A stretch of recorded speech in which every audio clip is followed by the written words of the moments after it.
myself up on that, but I also keep myself up out loud. Who knows what pattern you want to follow, or go for follow. And yet I really want to express too much love for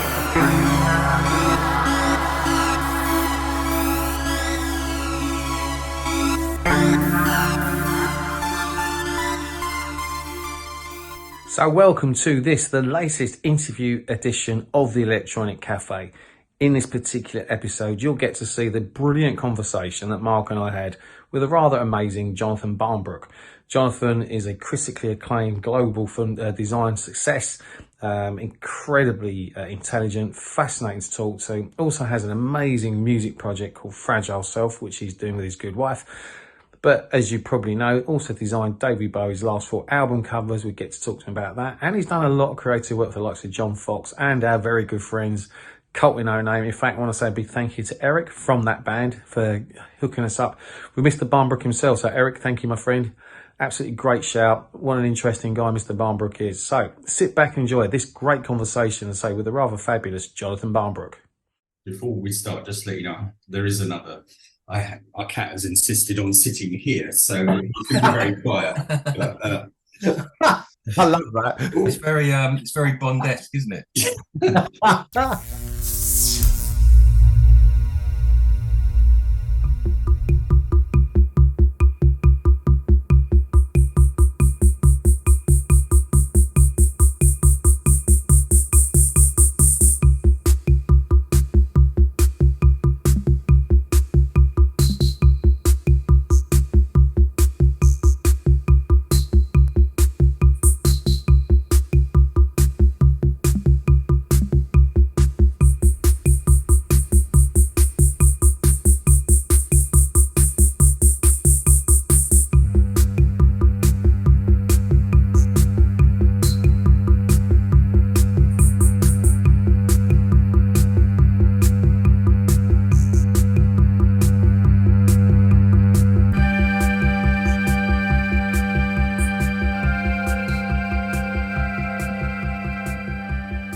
Welcome to this interview edition of the Electronic Cafe. Today we are joined by a global award-winning creative genius who's also got a great music project going on. We'll talk to him about that as well.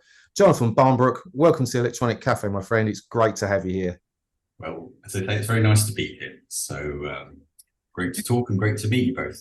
Jonathan, we want to talk about the stuff you've done with some of the artists, obviously great artists you work with, but I just want to take it back a little bit and so people get to understand and know you better. Your early days of your career, after you graduated from St Martin's and the Royal College of Art, what was that journey from there to ending up having your global studio?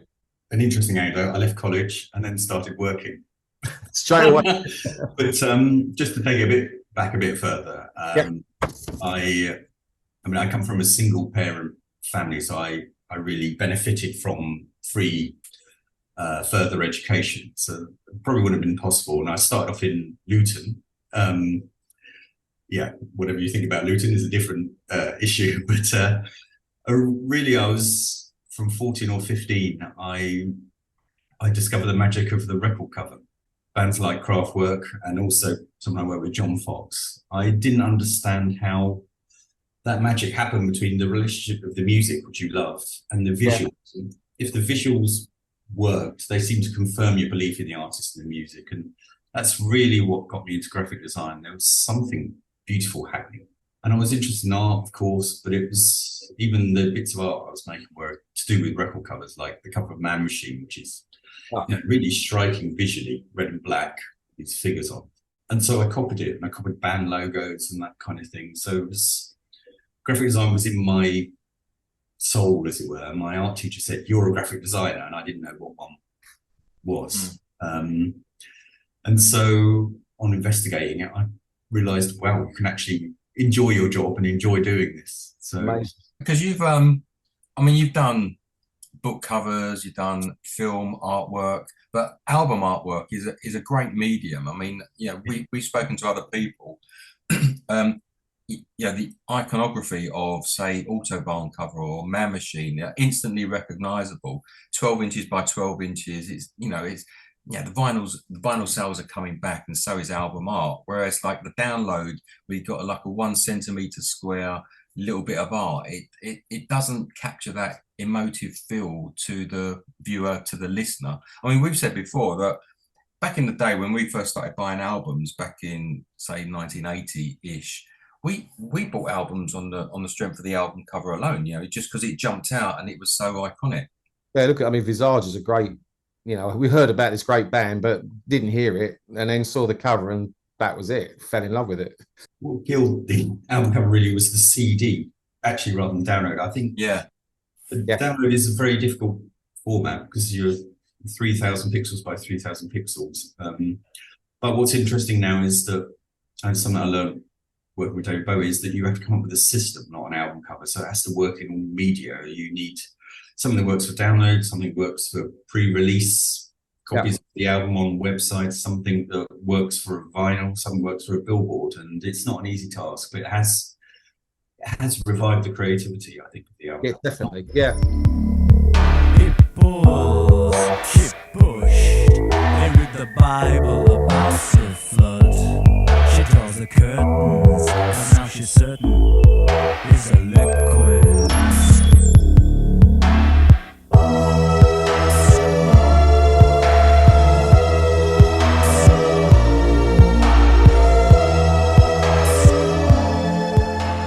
I think you're right with the resurgence of vinyl, that you get the special edition with certain gatefold covers and stuff like that. So it's and it's great. I love Mark and I are going. We were talking earlier. Actually, we're going to a record store day next Saturday.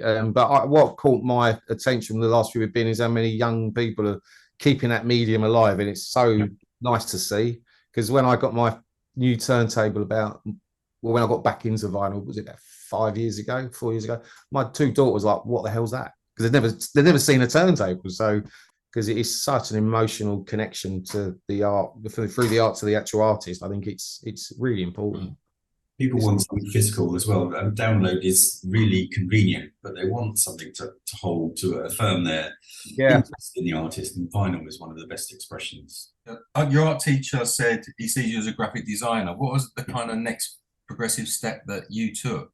Well, first to realise that I didn't have to work in Vauxhall cars in Luton, which was, you know, come from a working class family, not to go on about it, but that was the path. So then to realise that there was a profession there, and went to local college, which is called Barnfield, for 2 years, studied a diploma, and then I actually went to Croydon for a year after Luton, which didn't really work out. You know, I applied to St Martin's. So, you know, because it was connected with it wasn't just about making record covers, being interested in record covers. It was the whole influence of art history and things like the Bauhaus in the 1930s, which really, they brought in performance and music and abstract art. It was all, you know, it was like a completely new world, because my family are not artistic, and to find all this stuff that really confirmed something in my soul about what I should be doing was really, really exciting.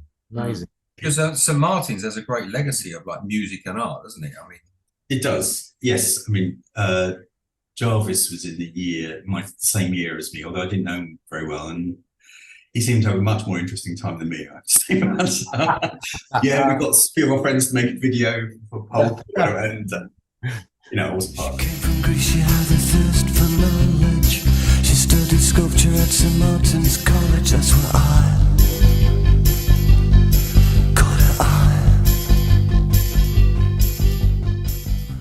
I think it's that influence and meeting a really wide range of people, because the tutors were determined it wasn't going to be just posh white middle class kids. There were people from all over the world, and there was a baron, and then there was Ted Hughes' daughter was in the year, and all these people came in. So I feel partially sorry for kids, especially in the lockdown, where they didn't have that interaction, which was the basis of art school, and also the need to pay fees now completely changed the dynamic. Because if someone followed the curriculum at St Martin to basically take them out and burn them, we just had to. The important thing was just to have the experience and, you know, do the work. So.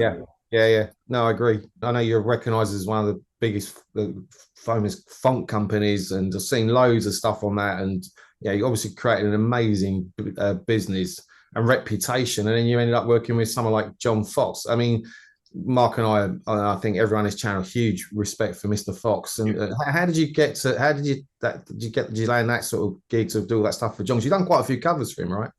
Yes, I mean, I've done most of his covers. I can't remember when we met, but I think it's because I asked him, and it wasn't until at work. I was obsessed by John Foxx when I was 13. There's Bowie. John Foxx offered something which wasn't rock and roll. It was the opposite, really, which was very British. Although Bowie's British, and it fitted my psychology. This idea of the quiet man, this figure which had distance. Maybe because when I was young, it was really dealing with those emotions when you're an adolescent, a way of understanding myself. And then after I worked on a few Bowie covers, I contacted his fantastic manager, Steve Mallins, and he said, "Oh, we're doing a gig at the Roundhouse. Have you ever VJ'd before?" And I had a bit. It was in front of several thousand people, and doing VJing for one of my favorite albums ever, which is Mathematics. So it was quite a way to jump in, and a fantastic experience. Yeah. So, I mean, as I say, I was obsessed. So he tells me something, and I go, "Yeah, I know." Blah blah blah blah blah blah blah blah blah. So I can do John Foxx sometimes on the covers, but better than he can do John Foxx. Does he just leave you to your own design genius, or does he have quite a say in that, or does he just let you? I think with the graphic design, it's a very interesting relationship, similar to an actor and a film director. You have the script, you have the music, but there has to be an element of trust there. Yeah, of course. And it works best when that happens. It doesn't matter whether it's a museum exhibition, a book, or a record cover. They have to trust you and understand your own shape and way of shaping the project. So with John, he studied the RCA, graphic design and illustration himself. So I think it's not easy to give up those reins, but there's an element of trust there. So, and he's interested to see new stuff. Of course, he contributes his images because it's his music in the end, but always I try to think what makes a good record cover, not what can I do to make a good record cover. Yeah, sure. This year I hear it's neon couture rag. She got $1 million wrapped in the paper bag. On the catwalk, from the sidewalk up to the rooftop. That's where the moon stops. Did you do the design for his book as well, the Quiet Man book? Was that? Yes, and all the John Foxx and the maths stuff, which is it's quite different. It's a series and very influenced by psychogeographic writing. I suppose it's a bit like a musician when they give over their song and someone does like a remix or an interpretation of it. I guess with an album cover, they've got their ideas, but they want to throw it at somebody as talented as yourself and see what you come back with or how you interpret what they require. Yes, and you can't forget that music is a very personal thing. Yeah. It's instinctive. It has people's emotions and feelings in it. So it's not surprising when people have very definite views. But it is difficult to give up that precious object, but it works best. And I think actually it might surprise you to know that Bowie was one of the best people at doing that. And he had a way of encouraging you, but also letting you know you have to do your best work. Because there's a lot of pressure in a project like that, really, where there's expectation of the fans, there's expectation of David Bowie, which is slightly terrifying. Well, expectation of the record company, which is usually quite annoying. I was going to say, obviously you're very well known for the amazing work you've done with the great man. How did the stars align for that collaboration initially, Jonathan? How did the Blackstars align? So yes, I missed my opportunity, didn't I? How did the Blackstars align? Well, he phoned me up, which is very nice. That happened, and I thought maybe it was somebody doing a pretend impression of David Bowie here, but it was to do with a book for his wife Iman, and of course, I said I wanted to do the book because on a pragmatic level, the best business is the repeat business. So if you work with someone once. If they enjoy the experience, they'll come back. So 100%. a long-term plan to maybe work with him in the future. That's what I felt, and do our best on the project. And firstly, I should say it's not just me in my studio. There's 5 other people. Although I was working on my own for 15 years before that happened. So we worked on the book for Iman, and it went well. So then we developed into the album covers. And I always think, he could have gone to any designer in the world actually after I'd done one, but he trusted me and came back, which is a fantastic thing. Well, I've got 2 questions from that. I mean, you also did the catalogue for the hugely successful David Bowie exhibition at the Victorian Albert Museum. Yes. Which, I mean, again, is a great responsibility, and like you did a fantastic job on that. But equally, working with someone like David Bowie, it's David Bowie. At the end of the day, it's David Bowie, and it's an iconic figure. Yeah. And like you say, you've got a lot of people to please. Like not only David himself, but the record companies, and you advertising everything. I mean, what's the pressure like to be offered a David Bowie thing? Initially, obviously, you must think this is absolutely fantastic, but then when you scrape the surface, you think, oh my God, it's just such a big bite of the biscuit here.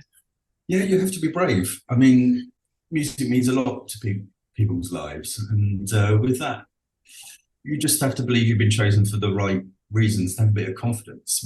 Whatever creative profession you're in, even if it's an artist who seems more non-commercial, if you don't have confidence in yourself in a certain situation, a gallery, in an exhibition. So not only do you have to have confidence, you have to understand the psychology of Bowie, and it was never to do something expected.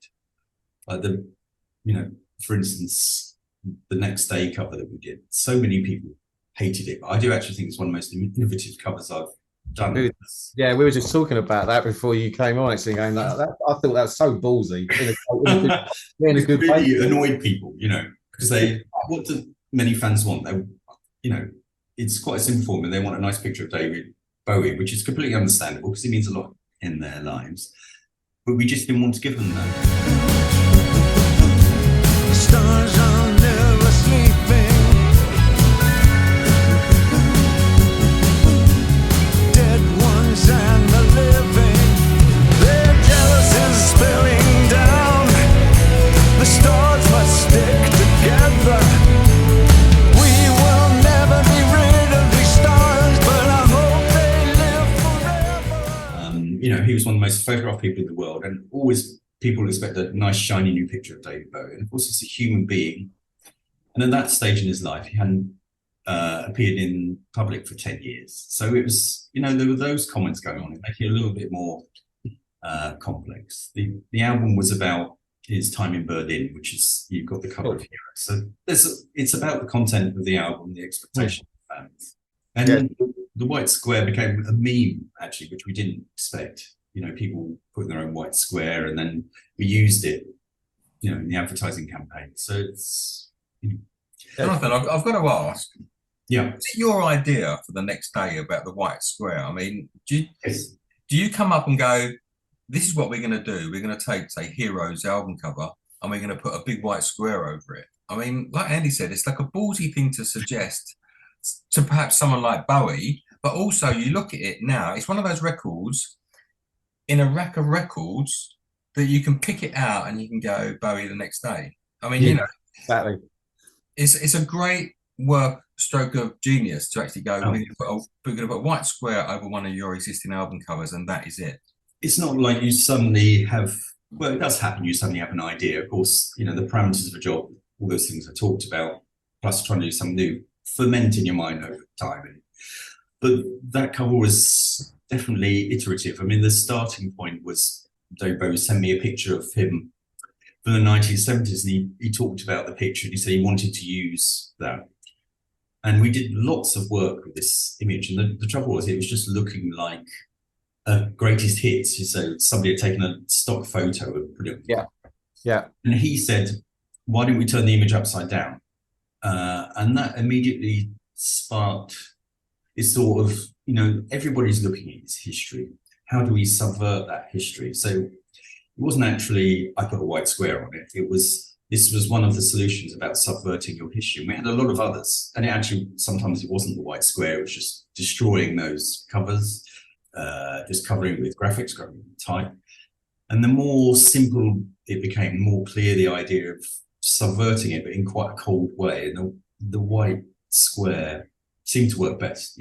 Design is nice, it's very important, but also it can be really irritating when someone covers up a meaning or just gets in the way. And the more we took away, the more the idea was revealed, and the more interesting conceptually it became, and more visually impactful.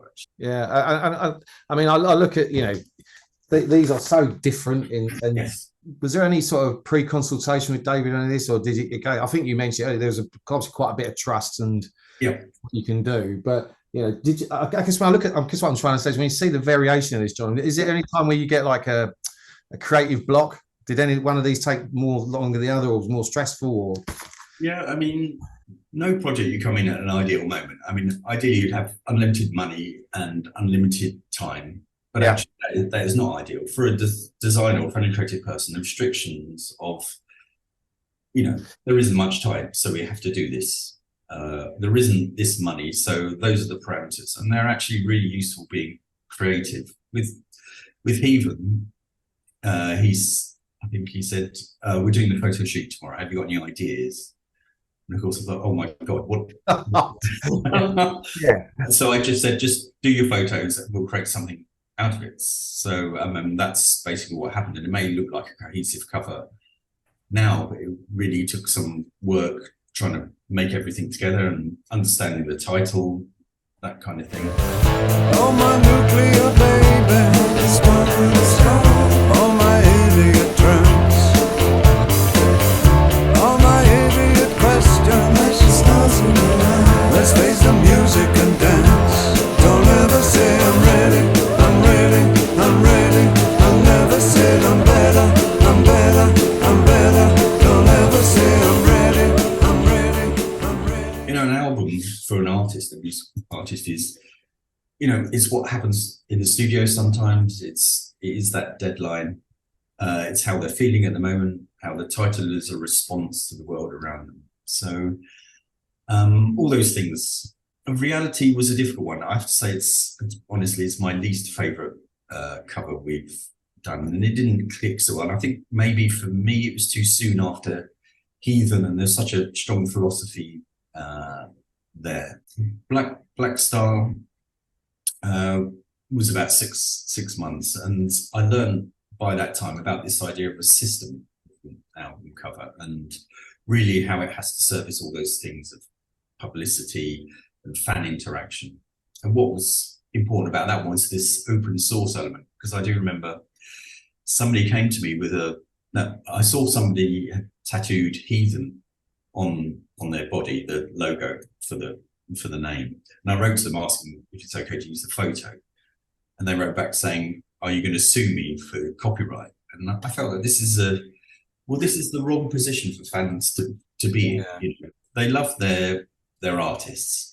Let's do something which acknowledges that. So all the elements of Blackstar are actually open source. So if you're not knocking off merchandise, you can use it how you want. And this was something that Bowie thought was a great idea, actually. So the font is open source, all the elements are open source, and you can do tattoos galore. And actually, I have a Blackstar tattoo. I'll show you it now, although it won't work on the soundtrack. Where is it? You can't see it very well. It's in there, is it? Wow. On my tooth. There it is. You can't see it. I'll send you a photo of it. Amazing. On my tooth. My dentist is a David Bowie fan, so it's very happy. Well, you would though, wouldn't you? I mean, if I'd done something with David Bowie, I'm sure I'd have it tattooed all over the place. But I mean, you did Reality, Heathen, The Next Day, and Blackstar album covers. I think you did the Legacy. Did you do the Best Of? Yes, and also Nothing Has Changed. Yeah, and Blackstar has got the distinctive font on it, which is obviously part of your design as well. And two of those albums haven't even got David Bowie's name on the cover. I mean, it's such an iconic job to take on. So I guess that from your point of view, you got to put something out there that people go, yeah, Bowie, but you don't necessarily have to say it's David Bowie. It was interesting because I did a cover for the Clockwork Orange, not the 50th anniversary edition, and I didn't put the full title.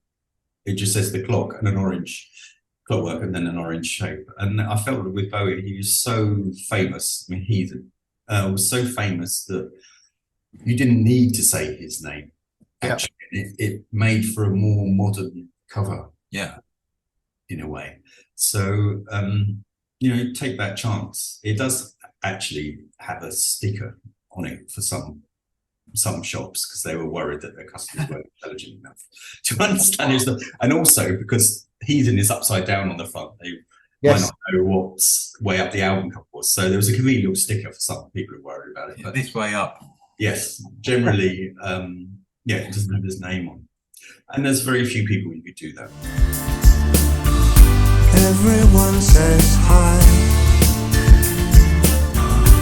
Everyone says hi. Everyone says don't stay in a sad place where they don't care how you are. Everyone says hi. And obviously at the back of that, you got the Grammy, right, for best recording package for Blackstar? Yeah, for Blackstar, nominated for the next day as well. So, amazing. Absolutely amazing. You obviously met the great man, spoke to him. What was your fondest memory of him? It's a general one of what a gracious person he was. He could be terrible within his rights. He's king of the music world. Sure. I think what saved him from dying, like Kurt Cobain, was he got a sense of humour about himself around the age of 27, rather than taking himself so seriously. He was always laughing, and making fun. And even right up to the end, when he passed away, we were passing stupid jokes back and forth about Blackstar. It's a very serious album, but there's this human thing where things get so serious that you can see the humour. So it was his sense of humour and this really amazing thing of, there were times when he didn't like something, and that's fair enough. But he would say it in a way which made you want to do your best work and didn't depress you or stop you working. It was encouraging. So, and whenever I work with other people, I'm sure I've had difficult moments, but whenever I work with other people, I remember how he could do that. And maybe I think that's how he got the best out of all his musicians. Blackstar for me, me and Andy are both massive Bowie fans. Blackstar for me, I still struggle with it because of the timing of the release. Yes. And I remember the first time I listened to it, and there's a lot of references to space and stars and heaven and things like that. And it makes me sad, even though it's a brilliant album. But the dichotomy is, I can say to myself, well, all through his career, he's been Starman, Life on Mars, Shining Star, Where Are We Now? There's been songs that could be put in the context of his passing earlier in his career. So it's probably a silly thing for me to be looking at that project in that way. But equally, I guess it must have been quite a trying time to be doing that artwork, considering what people knew in his inner circle. Yes, I didn't know that he was terminally ill, and that's something you absolutely choose to share with people. Nobody has a right to know. So our discussions were about the universal nature of the themes on it. It's someone speculative talking about mortality, and it's something as you get older you think about more and more. And in a way, I'm glad because it made the project easier. But it doesn't mean that the themes weren't heavy and we didn't discuss them. Look up here, I'm in heaven. I've got scars that can't be seen. I've got drama, can't be stolen. Everybody knows me now. You'd never say this song means this. Actually, he actively avoided that because I did ask him once. He said, I'd rather you interpret song. And, the next day cover, when we were working on that, there's so much criticism. I actually wrote a blog post, quite a long one, about why the cover was just ridiculous. And he said to me, you don't need to explain everything. And actually, it's better if you don't, because people need to find their own space literally, their own psychological space. And when you explain everything, it loses its mystery. So, that was a very important lesson to learn from as well. Correct me if I'm wrong, you've done some creative work for our good friends of Cult with No Name. Is that right? Yes, I've known Eric Stein a very long time. Lovely guy. We met on the Tuxedo Moon appreciation list on Yahoo. Goodness knows how many decades. Tuxedo Moon are one of my favourite bands as well. Yes, I think Eric is a great songwriter, and he really does deserve success. So, yeah, I love the fact that I think it was in the last issue of Electronic Sound magazine with the new album. They said that Synthpop's best kept secret, and I'm like, yes, it should now not be a secret. They deserve to be very well loved, like we love them on a wider basis. So, talking about music, your own. Right, I've got to be honest, buddy. I bought it off the strength of Eric telling me about your music. I went and investigated. Right. And I said, Mark, check this out, and we both bought the album. So it's really, really good. So how did that? I know we'll talk about it in another episode, but I'd love to know just in terms of how that will come about. Well, the project is called Fragile Self. On a simple level, I met my wife, and we worked together as a good partnership, and she's the main creative force behind it. I won't be say I did it all. I think fair's fair. So she's the songwriter, the lyricist. I'm the bald bloke at the back that everybody suspects is making loads of money or something like that and doesn't do anything. No, we work together very well in terms of like every music project's an evolution. For me, the graphics side is very interesting because it's, you're not dealing with other people's content. You're dealing with your own personal content. So it makes it much more precious, but it means you can control absolutely every part of it, which is great, which is why, like, for instance, one of the releases is a 480-page book. It was a chance to really push the idea of graphics in relation to music and explain the influences, but also create some more magic with it. And again, the packaging, I guess, with your reputation, the packaging is good. It's really good. I mean, the CD's great, the way it all opens out. I think Mark posted it, actually, didn't you, Mark, taking the CD? I'm assuming that you was in charge of the graphics. Your wife. Yes. We both did it. We worked together on it. The discussion with the music is go back and forth, or how do the songs work? Is the atmosphere right? I mentioned that in jest slightly, but I remember opening the CD it was packaged, and it looked like a lot of cards or something inside it. And it wasn't until you opened it and it sort of concertina had opened out, presented you with a CD. It's an amazing package.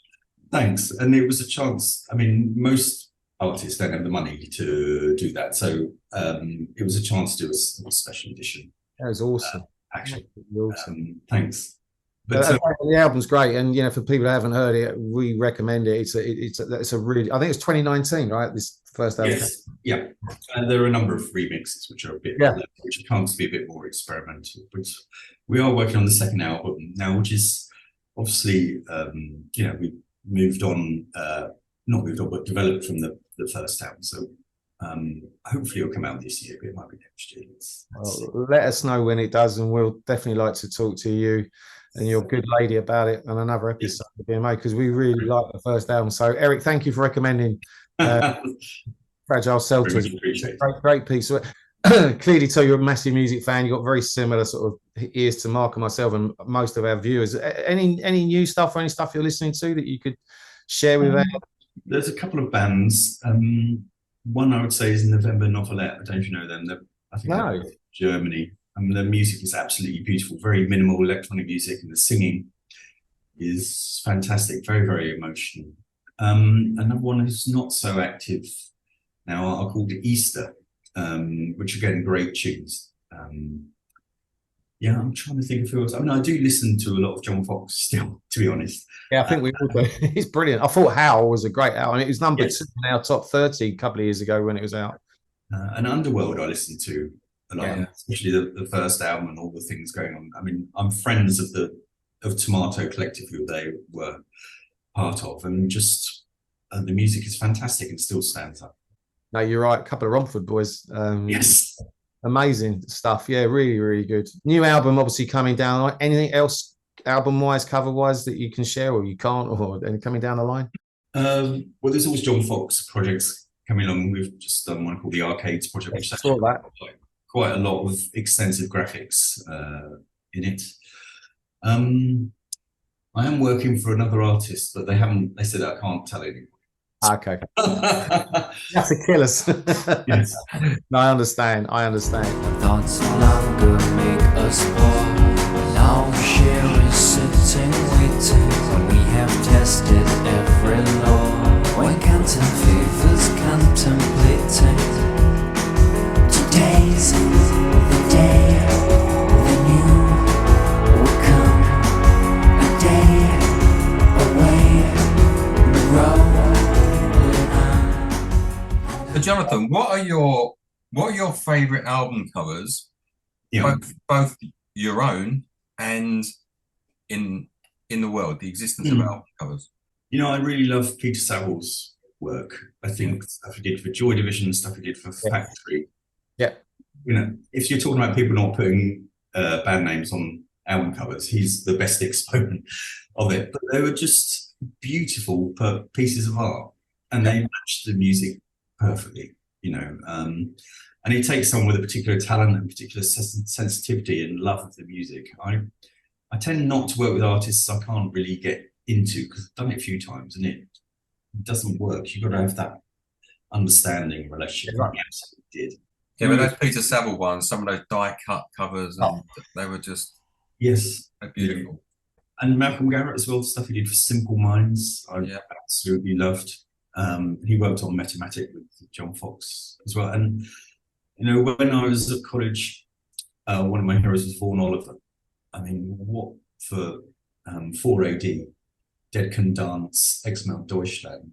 The covers were just so beautiful. And he was doing it in an era before computers, so he was drawing all the type by hand himself. Yeah. Nigel Grierson and many other independent photographers doing wonderful work. And it's my personal favourites. I mean, Blackstar is one, and the next day I think is the most unusual. And I still get a thrill from doing John Foxx's work, because it still means a lot to me, really. All the artists I work with have a very particular atmosphere, which is why it's good to express visually, because that magic is very hard to understand. Perhaps for me, I suppose, Nirvana Nevermind is instantly recognisable cover. It just seems so simple, but it obviously wasn't. Penthouse and Pavement, the way it's like a painting and like an advert. And obviously you mentioned earlier the Kraftwerk ones. I mean, there's very iconic album covers. I think Unknown Pleasures for me, and Talking Heads, Remaining Light, I think are very iconic, cool covers. But we could sit here all day to we're obviously on a very similar sort of thought plane, but I love the work you do, Jonathan. It's absolutely brilliant, and long may it continue. And listen, thank you for sharing so much about Bowie and everything. Really, really appreciate it. It's been an absolute joy to meet you, and we'll hope to see you soon. I'm sure we'll pass across. Well, they will pass the new album, and also, you know, certain gigs. Eric and Mark and I go to quite a few gigs, so I'm hoping we'll see at some of those as well. We love Fragile Self. We obviously we're massive fans of your work. It's incredible, and thank you for giving up your Saturday morning. Thank you too. It's been real fun. Really appreciate it. Yeah, good to see you, Jonathan. We'll see you soon, and look forward to seeing you at the gig in June. Brilliant. Thank you, my friend. Thanks for your time. Thanks, Jonathan. Take care. See you later.